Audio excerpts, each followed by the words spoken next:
if you know what's important to you, know what makes you feel happy, loved, supported, safe, respected, cared about, then you're going to lean into that. That is going to have a ripple effect of all the good things that are happening to me. So with the kids and Oh, adults too, when it's beautiful. adults understand that, like, why value is important. Honestly, if I ask the parents of my kids, like, do you know why values are important? They have. It's not that they don't know; they haven't created time to think about it.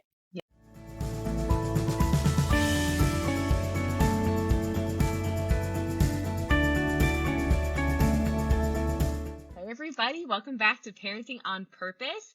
We're so excited to have you guys here today. We have a treat for you guys. We have Miss Christy Nichols.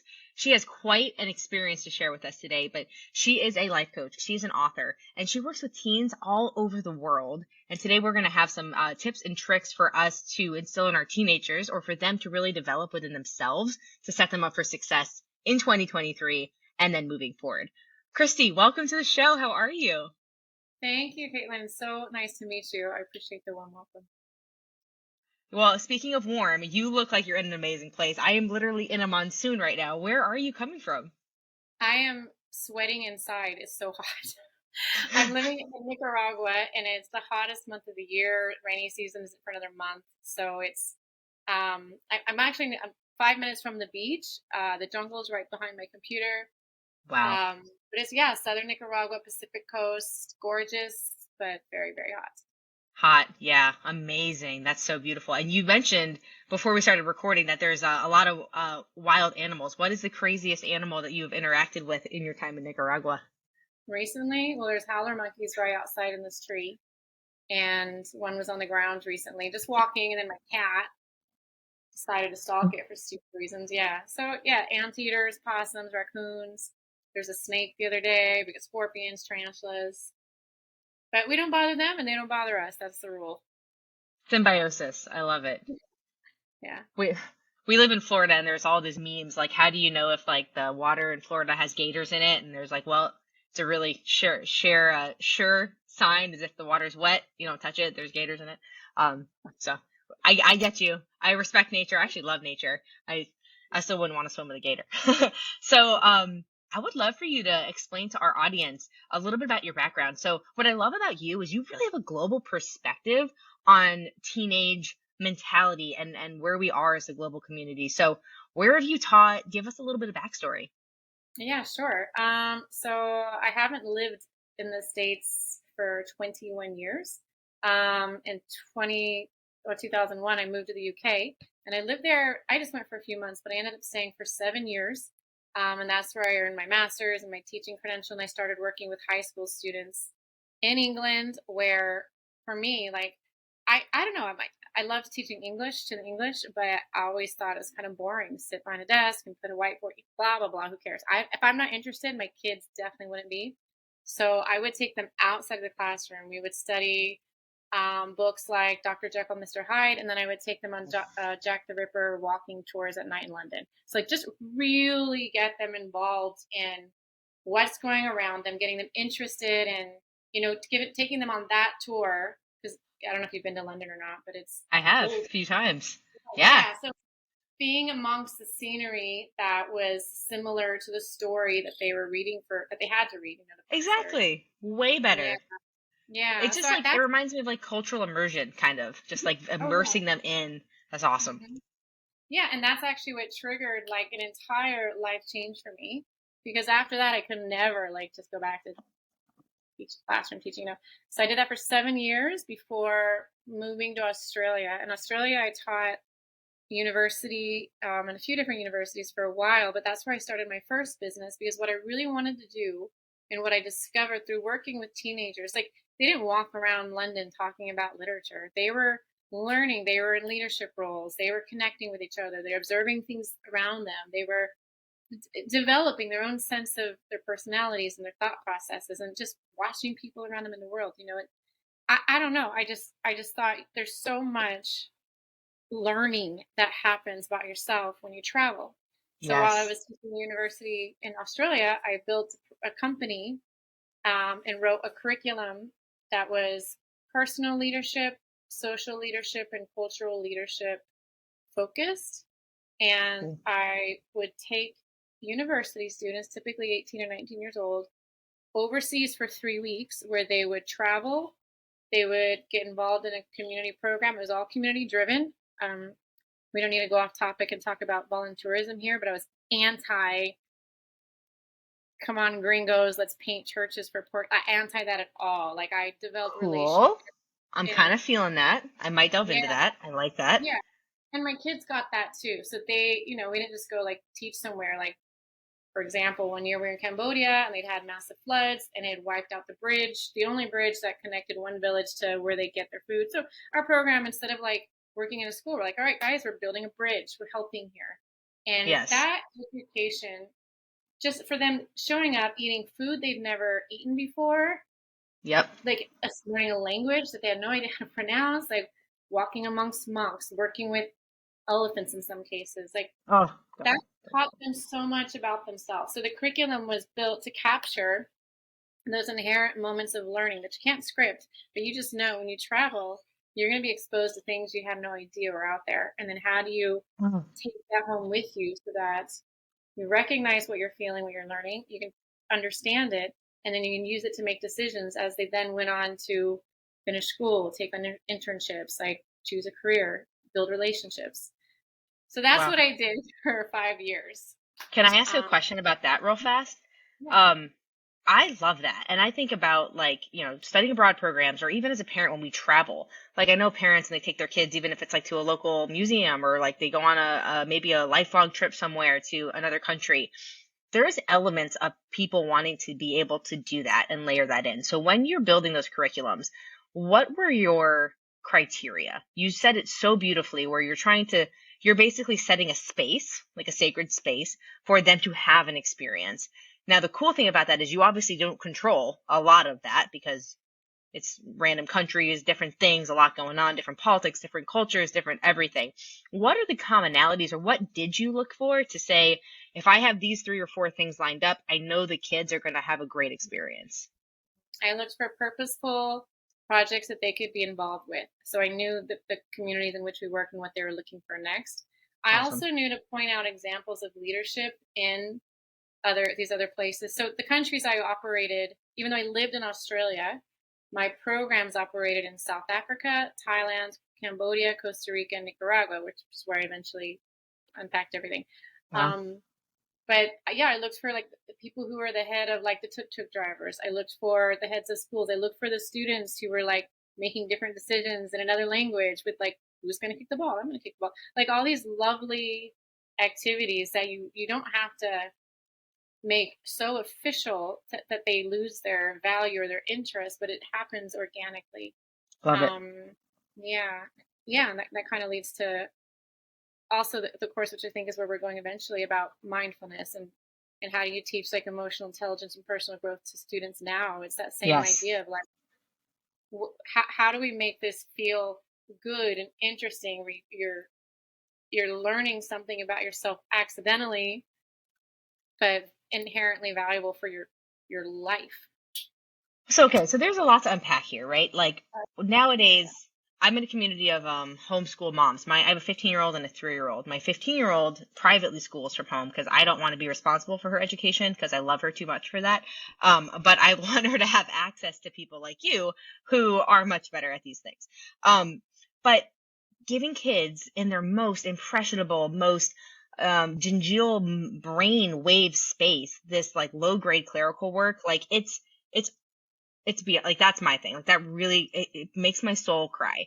So what I'm hearing you say is your curriculum was structured around activity in the community, being out, being present, like movement, doing things, action, and it seemed to be centered around service. So I think that's important to recognize as we move into what you do now, which is your coursework and teaching people all over the world how to understand that mindfulness in the teenage state, and then what's important to establish as like a homeostasis or a baseline. So you can feel free to walk us through now like what you're currently working on, but any way to kind of weave in some of those baselines, I think that would help our parents a lot. It would certainly help me.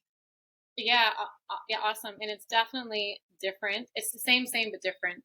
And thank you, by the way, for acknowledging cultures, politics, religion, because there's a lot of stress behind the scene to Yeah. have to feel safe. Otherwise, the objective never comes, right? They have to feel, and the parents of these kids have to feel that their kid is safe with you. So all that was number one. And now teaching as I do online, and you're right, like my students come from all over the world. I had some lovely girls from Nigeria at the end of last year, and that was a lot of fun too to work Awesome. with different cultures.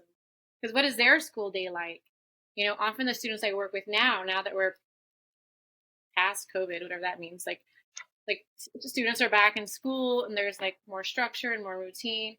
And so I was, in 2020, 21, I was more of a replacement for school. And now I'm an added support You're an parents see their kids augmented. in. Yep. Yeah. And how do they communicate what they're going through? And I think that is one of the most important things any parent needs to understand and reach out to me because they understand this is how do I communicate with my kid in a way where I know what's going on inside them, especially in a world where their social growth and relational growth was stunted this last few Hmm. years, and for adults too. And adults haven't been, I was never given this training when I was 12. I wish I No. was in my late 20s, 30s, and I still implement the tools I teach to teenagers now because you need it. But the idea is, as you work with teenagers, the parents understand like, how do I talk about something important that I was never comfortable talking about? Emotional. What do we do with anxiety? My mother suffered from anxiety all of her 20s and 30s and didn't even know it was called that until like 15 years ago or something, like that's So I think it's so imperative and really like good on you and love you from my whole every cell because you to me you're taking on almost a task that is so challenging because as you said, parents we don't have this training. So to like teach it to the teens, like that's amazing because that's going to set them up for the next generation. And I can also see it's going to help them with their parents who don't even like, they're not even on the same level. So I feel like yeah. a lot of people we talk to in this space start with the parents because the parents have to be fixed to fix ourselves before we can help our children who are less messed up than we have messed them up. I know I sound so awful. That's fine. Cancel culture. I love you all. But like it's true. And you're going straight to the kids, which is amazing to me. So talk to me about where do parents often misstep? Let's use gentler language. Where do parents often misstep in their communication with teens? And then what are you teaching teens to do to help maintain their own, like I said, their own like happy homeostasis, even when their parents maybe aren't on the same page? Where do they misstep? I'm not sure if they misstep or if they're also just learning as they go. Yeah. Which is funny you mentioned that because I don't know if you know this or not, but I sell curriculum for parents and teachers teaching what I teach. Like it's Awesome. for like so people don't need to come send their kids to me. They can just learn the curriculum and teach it themselves too. That's great. Um, I guess the biggest thing would be the things that we're also missing out on ourselves. So one of the courses I teach, it's actually the first one I start with, is one on values, right? And so like our values, like if I asked you right now, like what are your top 5 values? Like what would you say? I would say presence. Mhm. I would say living like wholeheartedly. I would say family. I would say health and gratitude. Right. Okay. So those values dictate once you know what they are: health, gratitude, presence, family, and whole. Is that what you said? Wholeheartedness. Yeah. Yeah. It's a I word. don't It even know if works. that's a value. It's fine. I don't know. It's what felt right. Yeah.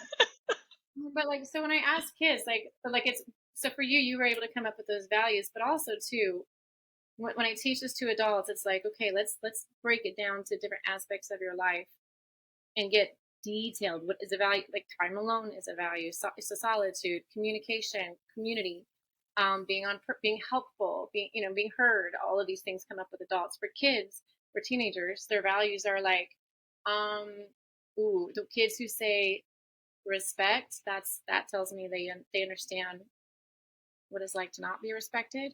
And Hmm. so we kind of work around like, what are the things, music's important to you, their little sister walking their dog, it's very things they're Cool. learning to navigate their life with. And then you think, okay, like, these values, and they're so important because if you know what's important to you, know what makes you feel happy, loved, supported, safe, respected, cared about, then you're going to lean into that. I'm drinking this right now because it's very hot and I want my brain to function and to not feel whatever, right? But if I was drinking, like, I don't know what else, like Coca-Cola, which I don't drink, like, it's terrible, like it would not make me feel the way I want to feel. It's So not if I know support. my value is water on a hot day, that is going to have a ripple effect of all the good things that are happening to me. So with the kids and Oh, adults too, when it's beautiful. adults understand that, like, why value is important. Honestly, if I ask the parents of my kids, like, do you know why values are important? They have. It's not that they don't know; they haven't created time to think about it. Yeah, there's no And when they think mind about it, muscle they're like, connection. 100%. So that's an area I go. And then values, and what your value is family. So you make a decision. Are you gonna watch play video games all day, or are you gonna go spend time with your dad? Just came home from work. Oh, and then they're conscious about it. Oh, go spend time with dad, or dad with the kid actually. But What I but love about it, this is it shows the difference between like conceptual and action, right? The woo woo and the physical. Like one always is going to dictate the other, but if you're not clear on your vision and you're not clear on what those things are, it's hard to make them show up in your life. Now, if you do understand, now this is freaking golden what you are doing. This is golden because if you get young people to believe in the virtue of their own desires and that if I pick these things and I make decisions in accordance with them, I use them as a filter for my decision making, I will create a life in accordance with what makes yes. me feel happy and supported. Like that is amazing. Amazing. Mhm. That is awesome. You're doing great work. That's so cool. One of my biggest pet peeves, and you might have experienced this, and anybody who's ever been to a meeting that they thought was long and stupid and boring, is like, you have these good ideas and people sit around nodding and then nothing happens. I never want to run a program or run a course or work with anybody where they think, wow, that was a good experience, and then float away. You have to be able to apply it and integrate it into your life. So with the values thing, like the kids are like, after they learn what is the value, what are their values, where do they see it? Oh, I see it when I walk my dog, and I got invited to a birthday party, and that really made great. So that learning what makes you feel happy is the biggest thing you can do to overcoming anxiety, self doubt, fear, insecurities. When we get knocked down, which all of us do. I don't care how rich, famous, successful you are. You battle. Of course. um, Here's how one of the tools to help elevate your mind and take charge of your thoughts. So it's magic, but how I teach it is fun. And people feel good Yeah. at the end of the because they're talking about things we love. And you're doing it in a natural way. So this is cool because at first you told us the structure for your immersion based learning, but I can tell Yeah. you're not like the type of person that just gives you the playbook. You actually give a framework for those lessons to be like to transpire. I'm excited. I'm going to check out your course, and I'll if with your permission I'll link it in the description so our Oh, parents can check absolutely. it out. So you said 5 things. You said makes kids feel happy, supported, safe. Help me out. Okay, so yeah, happy, supported, safe, loved, comforted, Okay. respected. Like, you can throw a bunch of these in Respected. the bucket. Yeah, Okay. confidence, the big one. Confidence is So one of the big ones. for our parents, right, for people who are here, um, even starting with some of those and just having conversations around that without juxtaposing your own thoughts. Just, hey, baby, what makes you feel supported nowadays, or in what ways do you feel the most loved, or what are some of your tips that like that's obviously with my layman's knowledge how I would approach the conversation. How would you approach that conversation? One thing I feel is super beneficial and a game changer for parents, for teachers, for siblings, whatever, is their ability to, like, set up a routine or a ritual. Okay. So, like, and so often, this can happen, like, if you still sit down to have dinner or at breakfast, or when does a family come together, and instead of just like talking, have key things to start talking about. Parents asking their kids, like, hey, so what was the most delightful thing about your day today? Love this. What could have gone better, and just start opening up the conversation. Well, it sucked because so and so took my book and I wasn't, like whatever it is that kids battle with. Then they have a space to voice what has frustrated them, what has disappointed them, what has scared them. And through that conversation, they are being heard, they are being supported. And, any parent who recognizes the need to embed this kind of knowledge in their kid and leans into routines is going to be supportive and listening to what that kid has to say. And if I'm understanding correctly, it's the act of listening that is the real gold, not necessarily anything that comes out of it. It's just letting your child feel seen. Yeah, and when you have a routine or a ritual, I mean, maybe Monday you come home from baseball practice or school, whatever, and nothing happened, and it's just like, okay, well, that was fun. Next day, same question. Next day, same question. It's consistency of creating a space where kids feel welcome, not pressured. It's like, because when something goes wrong, they know they have that touchstone to return to. The space has been created by the parent for them to be grateful, to talk about anxiety they might have been feeling, to I don't know, like talk about any apprehension. It's a structure. And they look forward to that. They know it's coming. It's a safety it's a safety mechanism that they know, hey, if this happened, at least I can talk about it at dinner or whatever. Yeah, and that's great. fun, because eventually teenagers are going to go off and they're not going to seem like they need you as a parent, but they do. Like that just riding those teenage years through. I saw it when I taught high school students. I could tell which kids were loved at home and which ones weren't. Talk to us about some of your biggest lessons working with teens and any way those can transpire over to parents who have teens, which a lot of us do. What was one of my biggest learnings? Yeah, or just a lesson working with teens, or just something that surprised you, maybe something that caught you off guard, or whatever comes to your heart is perfect in service. And I drink this so I can pay attention. This is a healthy one, though. It's a healthy one, so my brain works. Okay. Oh, yeah. No judgment. Yeah. No judge. She has water and I have kerosene. It's fine. Yeah, but I just go from like coffee to water. I feel like I'm gonna have wine later. So it's like just knowing balance. The order of all about the balance. Yeah. Just keep the hormones at a good level. Gosh, I'm trying to think. Immediately my brain goes to the hard things where I felt like a failure. Okay. I mean, I won't lie, but like there's times when I was teaching and it was so hard. Like, because I was younger too. I was in like my late 20s and like trying to, kids are rowdy, and I had every type of student in my classroom. Like it was a mix of students who had immigrated, students from other countries, students who were learning the language still, students who were hearing impaired, one student who was autistic, students who were gifted and talented, students who were troubled because basically they weren't loved, So, yeah, but I remember like some days just classroom management was so taxing, and my emotions would get the best of me, and they would, at the end of the class, shut the door, they all leave, and I would sit on a desk and cry because I just felt like I had not gotten the objective across. I had whatever problems. Kids didn't come to school like, all right, I'm ready to write, I'm ready to read, I'm ready to learn. No, they come in with like whatever happened at home, whatever happened on the playground, whatever emotional, hormonal thing was affecting their mood. Yeah. I had students that showed up the weekend after their fathers had been killed. Like, how do you? Yep. So I feel I resonate with parents who feel inequipped to handle some of the things we're going through, because I did.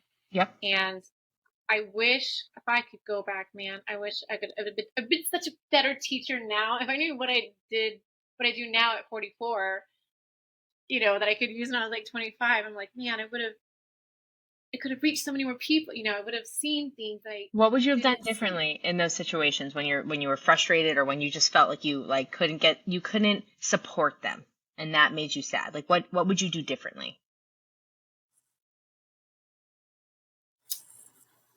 Oh, and I couldn't support them. Well, like in that case, in the instance you just said, like in a day where like classroom management was just like nuts, and you're like, now knowing what I know now, what would be different? Because we are parents going through that today. We are your 25-year-old self. So that's why I want to know. Yeah.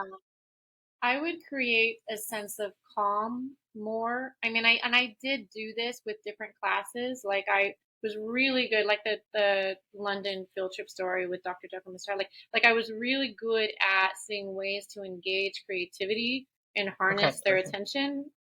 But when things went south, I should have cultivated a classroom of calm rather than like, this kid kicked off and that kid kicked off. Okay, now everybody has to like quiet and we're going to do this because, so basically what I would do now that we're talking about this out loud, I'm feeling terrible about it, but like No. punish the good kids for who were doing anything wrong because that's how I just needed to clamp down on an unruly classroom, which didn't happen often, but especially my first year, it happened weekly. But I would have cultivated, okay, everybody, like, remove this problem kid outside. Everybody here, we're just going to breathe. Breathe in through your nose, out your mouth. We'll take 3 grounding breaths and just then make a decision on how to save the classroom for the next 25 minutes or whatever. And then go outside instead of like responding with agitation or anger or frustration, which kids are learning. Yeah, of The kids were learning from my reactions. course. So that's what I would do differently. I would just like hit pause, Yes. everybody quiet, and we don't start the breathing, so everybody's quiet, I everybody love this. quiet, and breathe, and then teach the kids that. I would do that now, yeah, for sure. I I'm love doing it with this. some stuff. And I appreciate you being honest because this is parenting. I am a very present parent. I have been told that my whole life. My husband and I adopted his niece, and I have been a parent since I was 22 with this beautiful, incredible 4-year-old who's now 15. God help me. But this happens to everybody, even knowing everything I know, doing these podcasts with incredible people like you, getting all of this knowledge. There are moments very frequently when you come across that. So one, I think it's understanding that you are absolutely, absolutely not a failure. I think that is how we know we want to do something different. And I just appreciate that because and the other cool thing is kids are super resilient, right? And they understand there's like a need. The last thing I was going to say about this is I find, and like the example that comes to my head is when I was in university, the test I was so stressed out about, like freaking just like personal hygiene went to crap. I was just stressed. I like crushed those tests. Like I was so self-aware that it was like a detriment. That's how I feel about this situation. Like you are probably so much more aware than most of your peers. So you probably have done a stellar job, but because we are so aware and empathetic and taking on all like empathic and taking on all that energy, like it's a lot. But I'm glad you said that because this is how parents feel every day. So pausing, Yeah. setting a stage of calm, whatever that looks like, and then recreating a stage for support and learning. It's a great answer. And to support that, it's not the hippy dippy doo dah, like, oh, breathe through it and meditate. Actually, that's all science backed. Students and schools are implementing this, like, instead of 100%. like going to detention, like, okay, we're just going to meditate, let's do something healthy for ourselves and others around us. So, yeah. Yeah. That's awesome. I love this. Okay, so my final question that we always ask our amazing guests is if you were to give parents one tip for they can implement today, something easy that they can start doing right after this podcast to either improve their own life or to improve their relationships with their families, what would that be? Right. Journal in the morning. Take, even if it's like I try to write 3 pages. Sometimes, most of the time it happens, sometimes it doesn't. But if you just like give yourself 10 minutes and just write, and maybe you're talking about what you're going to do that day, but it's really prioritizing that moment. Parents don't have time. I just got back on a 2 family vacation where I was like the pseudo auntie, and the parents were like, here's food for the kids, safety for the kids, sleep for the kids, marshmallows for the kids. And I was like, how do you guys do this? But they like the taking time for yourself is the most important thing. And if you take 2 pages to write how you're feeling, what you're upset about, what you want to do that day, Process I it. often start writing things I want to do or reflect on what didn't go good yesterday or didn't go well yesterday that I can, let go of today or do better on today. So yeah, I just write. You don't have to read it again. No one has to read it. You can just write on a piece of paper and throw it away. Don't worry about it. But that handwriting, Hmm. that'll bring you focus, calm, clarity, time for yourself, and then you can go off to be a better parent, a better partner, a better, employer, whatever. But it's changed my life. I do that every day for the last 8 years now, and That's I awesome. feel off habit. Yeah. I love that. It's you need to process. You need to we are processing units. Human beings are massive, incredible computers. We have all of this input, and if we don't give it a healthy output, it ends up showing up in ways that we're not proud of. Um, Yeah. so that's really good. I love that. Before we started recording, we were talking about in those introspective moments when it was like, oh, this went well, this didn't go so great. You mentioned something that I loved about, but even in those moments, show gratitude for what did go well, because your brain is pre-programmed to, focus and create more of what you focus on. Every time, if you go outside and you're always looking at red cars, you'll start to notice more and more of them, right? It's, oh my gosh, it's like escaping my brain, but I know what it's called. It's, in your prefrontal cortex. There's like a specific thing where when you know of something, you're going to find evidence to support it in your life. Science is failing me. Joe Dispenza, what is happening? Anyway, that's going to bother me because I'm fancy myself an intellectual a little bit. That's okay. Good. I'll eat the humble pie. But at any regard, I love that you said that. And I don't know if you want to share any sentiment on that before we wrap, but I thought that was awesome. Yeah, the gratitude. I mean, it's important because like when you feel nervous, or because we tend to like, brains go on spin cycles of like what's not working out, what we don't have, the lack. But if you can create a gratitude practice, it's not like someone hands you water and you're thankful. That's being thankful. But a gratitude practice is when you sit, and I do this every morning. I write down 3 things I'm grateful for. It can be something simple like my coffee. It could be something heavy like, I don't know, I'm grateful that for my sisters and I relationship, like whatever. But it moves you're purposely moving your brain to think about the things that you have, the things that are working out for you, the things that feel good, the things that are on your side. And your brain can't feel terrible when you're thinking about things that are good for you. You're like, oh yeah, I feel Yes. great about this. And that builds confidence, clarity, inner strength. It does. And when we get knocked sideways, because we always do, we're going to be able to withstand that a lot better. And we're going to know how to return our brains to like, okay, this is a really crappy situation, but you know what? I've got this. Okay. Keep going forward. So you said something great. Your brain cannot think two emotions at once. Your brain can't. We are linear in that way. Our brains can only process one at once. So you cannot be stressed out and grateful at the same time. So by practicing a baseline of gratitude, that's becomes like your equilibrium. So when you're knocked off, it's easy to come back. The part of your brain that finds evidence for what you believe is the reticular activation system. I remembered it. So yeah, that's awesome. Good. I really love it. Christy, tell our people where they can find your work, where they can find your courses, especially the ones where parents and teens interact. Yeah, absolutely. So my website is Venture Within. So it's, Venture, VENTURE, hyphen within.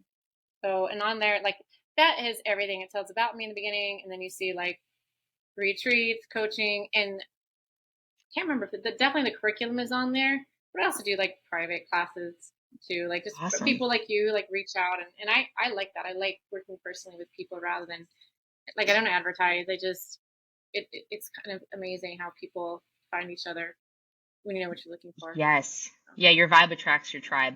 I've had the amazing pleasure in this podcast of speaking to people all over the globe, Scotland, Ireland, Germany, Nicaragua. And we are such a global community. The fact that us as parents, we're going through very similar things, it's so inspiring. And what I love about this platform is you're all the way halfway across the world. I have people in British Columbia who might listen to this and say, this is my girl. This is my girl. And they have a platform. Like we actually have a snack brand that we're launching. And the reason we're doing this is because I want to support parents above and beyond just food. I think that's great, giving your kids something healthy, but where's the actual tools? So this is awesome. My last question for you, because I know we need to wrap. How do you say goodbye in Nicaraguan? Is that even the way to say Nicaraguan? Well, I just say ciao, buen dia, dale. Adios is probably the Adios. Spanish, but we just say ciao, adios. But they drop the S. It's really kind of, Slangy, like I adio, take Spanish. Very slang. Adios, ciao, dale.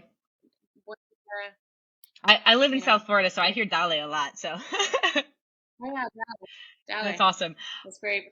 Well, I appreciate what you do. I think picking the teen subset is one of the most impactful like groups of people you could have worked with. I'm so excited to check out and continue to look into your work. Thank you for sharing your heart with us today. Parents, we are here for you guys. So thanks for being here.